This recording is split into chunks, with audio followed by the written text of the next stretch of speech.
everybody, and welcome back to my YouTube channel. I'm so very glad that you looked on today's video to join me in bringing you a book haul, a 20+ book haul, and I'm just so excited. As you can see, my apartment is Christmassy. November 1st, I just caved, basically.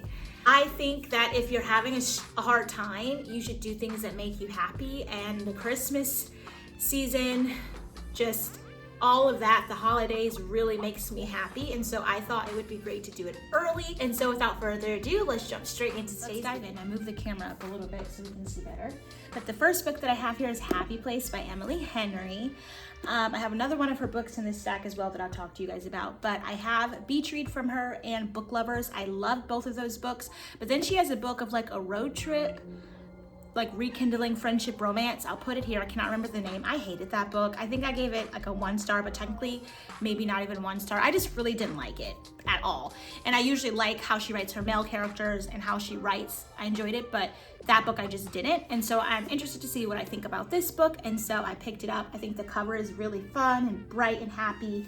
And then, no pun intended, and then the spine, if it'll focus, is really nice and yellow. And so I'm excited to read that. Dial A for Aunties, which I have never read anything from this author, but if I'm not mistaken, this follows a young lady who has like a blind date and accidentally kills him, and then her mom calls her like really meddling aunts into the picture to kind of help her clean up the mess, basically. But unfortunately, the dead body that they tried to get rid of gets shipped to a wedding. I think that they were doing like their business to like do and cater weddings or whatever. The body shows up there, I think is what that is. I'm not really sure. I cannot remember. I bought this a little bit, maybe a month ago now, but I think it'll be fun nonetheless, and it sounds really interesting. I like thrillers and I like mysteries, but usually mine aren't as cutesy as that, and so I like the fact that I kind of have something that's a little bit more lighthearted. Blame Game by Sandy Jones, and this basically follows a psychologist who works with different patients who have to deal with, I think it was, domestic abuse. But she really tries to pull back away from her patients and not get too involved in their personal lives. And unfortunately, she does with one of her clients, and he ends up going missing. And now the police are kind of coming to her to kind of figure out, is she responsible for this? What in her past maybe have caused this issue where now this patient is missing, basically. And the reason why I picked this up, and I feel like I have a few other interesting thrillers in my stack here, is because I was going through a phase where I wanted to read books where maybe people in professions with like psychologists, therapists, doctors, different things like that could be hurting their patients or involved in some type of thrilling scandal. And so this is why I picked that book up. Such a Lovely Family, which I believe this is something that's on Netflix or Hulu or something that seems similar to it recently that's been put on there. I'm not even sure if it's based on this book, and it could be, or maybe it's not at all, but it just reminds me of it. But basically this follows a family who on the outside, they just seem perfect. I mean, even the cover is giving like something is up, but we're gonna pretend like it's not. And behind closed doors, there is some dark secrets that have been kept. It says the parents who use money and emotional and manipulation to control their children, 2 sons, the black sheep and the desperate to outrun his mistakes he's made, and the other a new father, willing to risk everything for his child. And then we have a daughter, an Instagram influencer, who refuses to face the truth about the man she married. And as an investigation heats up, family tension builds, alliances shift, and it looks like there is a murder that takes place, and it's gonna get crazy. And so I think that could be really interesting too, to just kind of figure out how we can all have these glamorous facades, but underneath, what's the real tea? You know, what is the real tea? And so I'm excited about that book. Then we have another book that is a thriller that necessarily doesn't follow like a psychologist, but just has a different way a thriller can be written based on the ones we normally can kind of see.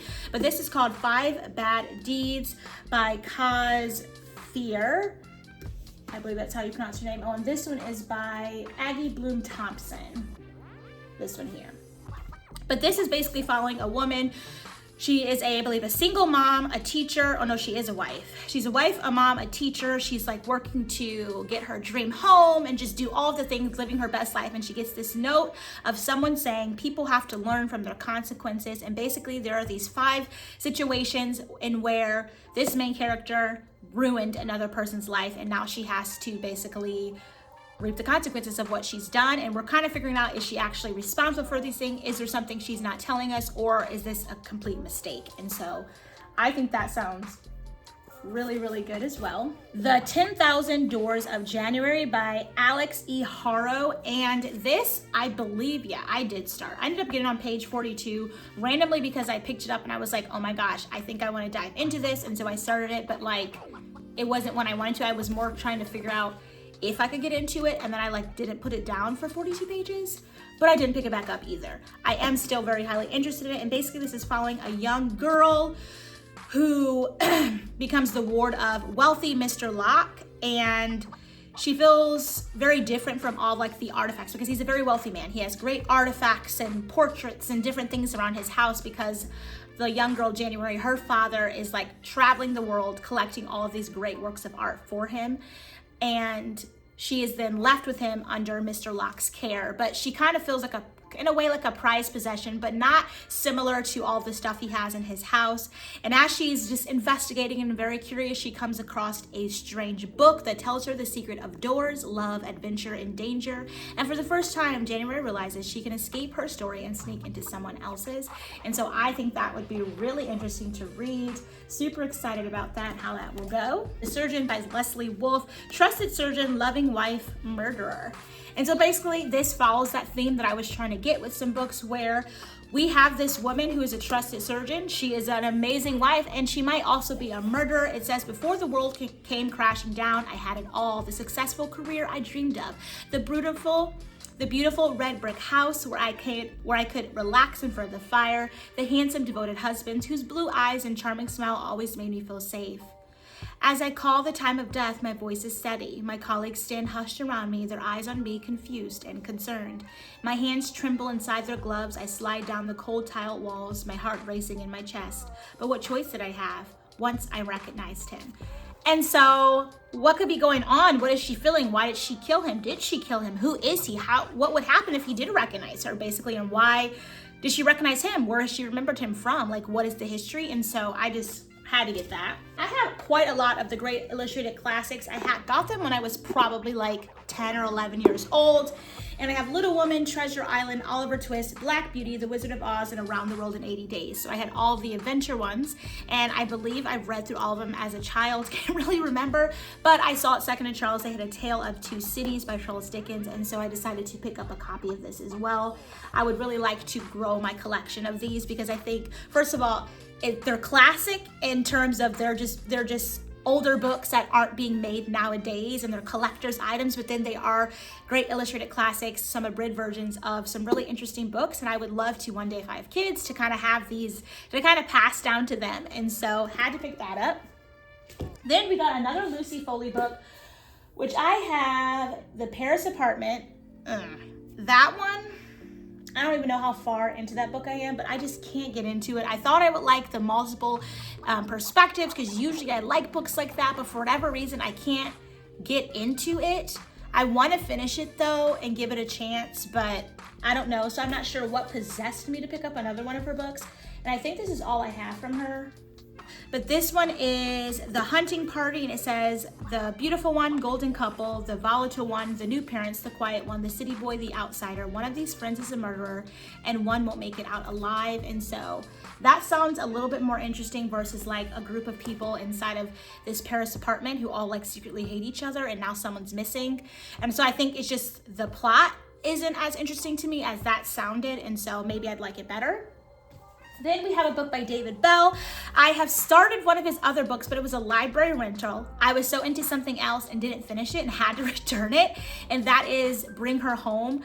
I was loving that book. I need to find an actual copy for myself, so I was thinking of scouring Second and Charles soon to grab that. But at the Dollar Tree, I was able to find another one of his books I've never heard of, The Finalist, and no clue what it's about. I basically just picked it up because it was David Bell, and I just recognized the name. But it says, on a beautiful spring day, 6 college students with nothing in common besides desperate inability to pay for school gather to compete for the prestigious Hyde Scholarship. And it looks like this could definitely be different perspectives potentially, and it's gonna get crazy.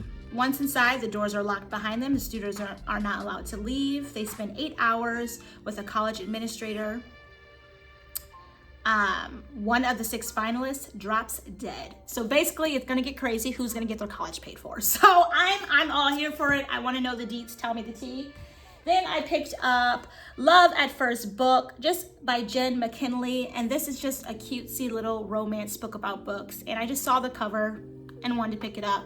And so that's why we did that. I definitely feel like browsing through the bookstore, you do judge books by their cover. And sometimes you'll like quickly do a little scan, but once you see this, you're just like, I'm sold. And so this says, when a librarian moves to the quaint Irish village where her favorite novelist lives, the last thing she expects is to fall in love for the author's prickly son until the story becomes one for the books. And so I picked it up and I think it's super cute on the front.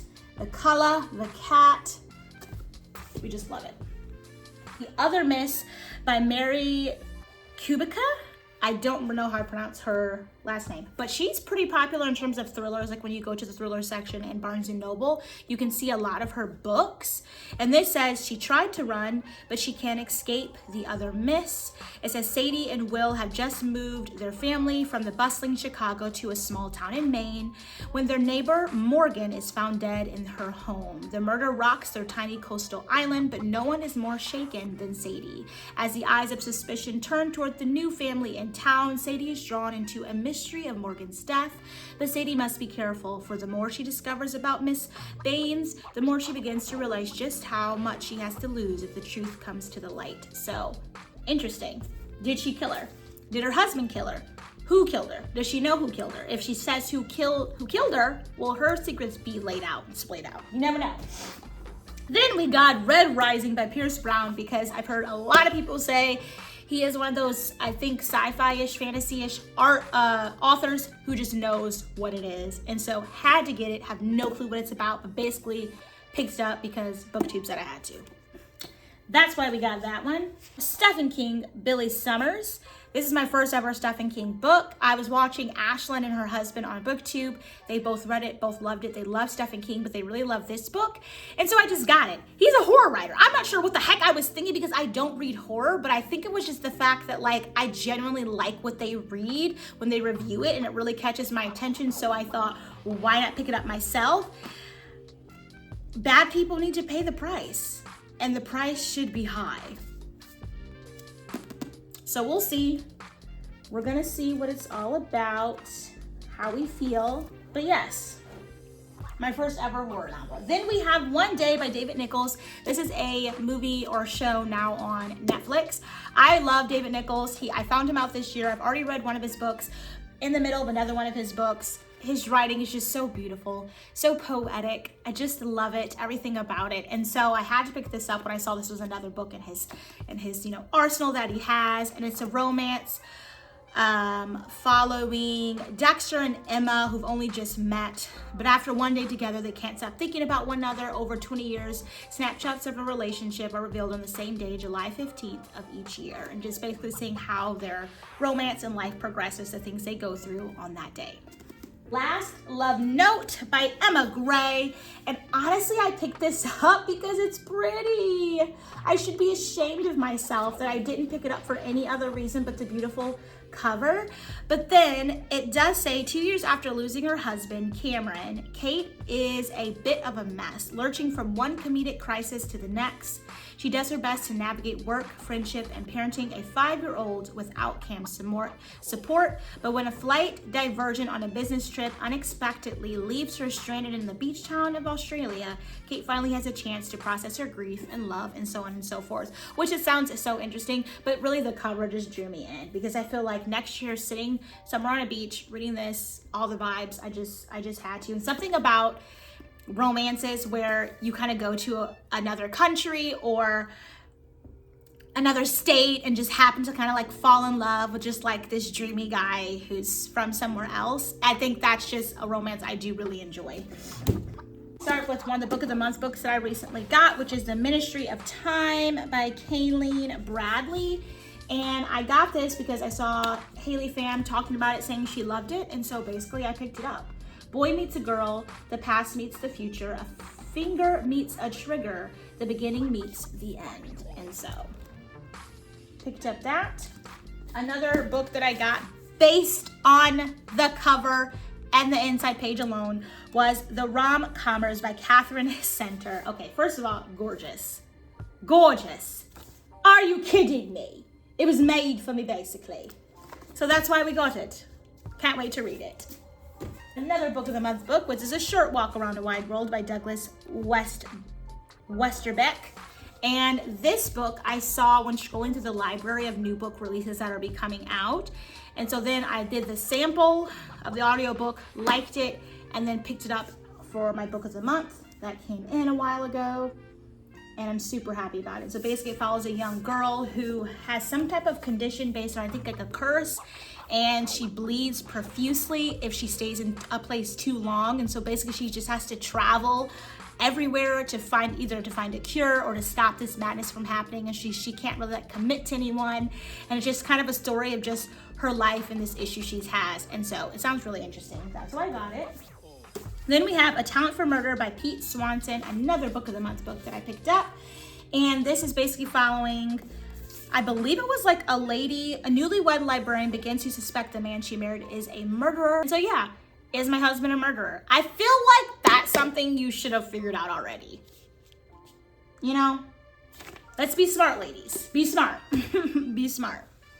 Then the next book I have is The Wedding People by Alison Escap. Not sure how to pronounce her last name, but you've probably seen this book all over the tube. And basically follows a lady who's just kind of like having this crisis. And she shows up, she's not like a wedding guest, but she shows up and is like wanting to like end it all, and then gets invited to like someone's wedding and just living her best life and falls in love. And so I think we needed that.